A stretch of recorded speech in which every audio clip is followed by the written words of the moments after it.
8년차 콜센터 상담사 유모 씨는 이 일을 시작한 이래 처음으로 지난달 성대 결절을 진단받았습니다. 지난 2월부터 과도한 업무량에 스트레스가 겹친 탓입니다.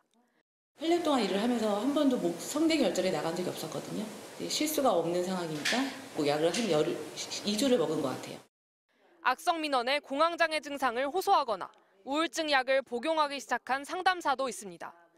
이들이 일하는 곳은 국민권익위원회가 운영하는 정부 민원 안내 콜센터로 110번으로 걸려오는 모든 민원 전화를 책임지는 이른바 최전방입니다. 코로나 시기 마스크 관련 민원, 행정 전산망 마비 사태 당시 민원도 처리한 곳입니다.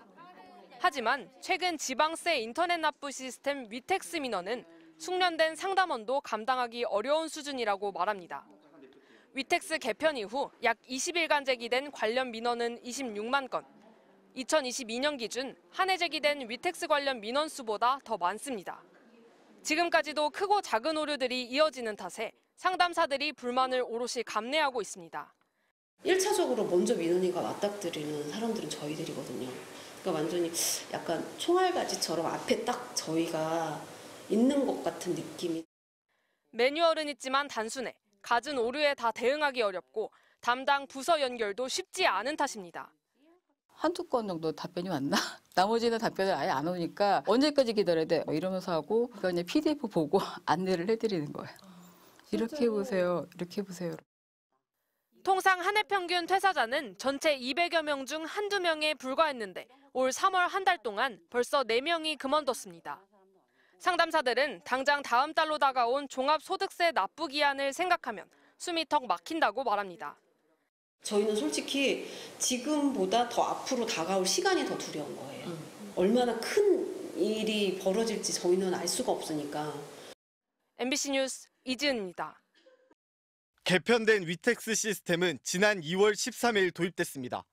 전국 16개 시도 지방자치단체가 그동안 개별적으로 관리했던 지방세 신고 시스템을 행정안전부가 1,900억 원을 들여 하나로 합친 겁니다. 그러나 개통 첫날부터 오류 신고가 빗발치자 첫날과 열흘째 잇따라 입장문을 내놨습니다.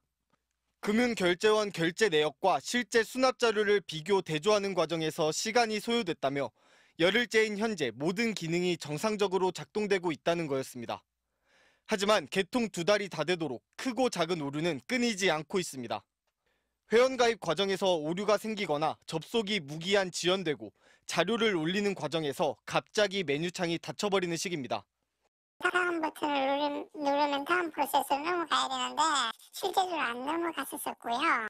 머리가 하얘지면서 가산세 납부, 이 페널티가 있을 거다. 이런 게 먼저 머리에 떠오르죠.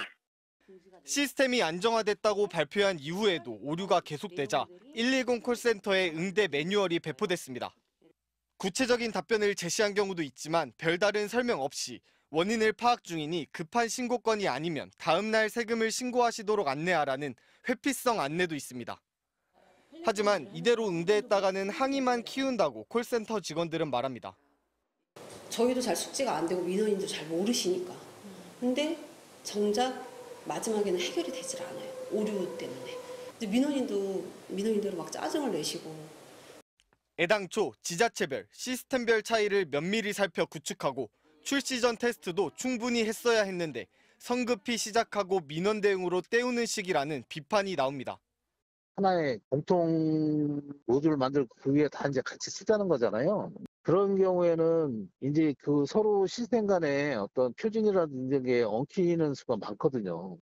행안부는 위텍스 상담건이 지난 2월 하루 평균 4,500여 건에서 최근 2,600여 건으로 줄어드는 추세라며 다음 달부터는 위텍스 전담 콜센터를 운영할 계획이라고 권익위 측에 알렸습니다. MBC 뉴스 백승우입니다.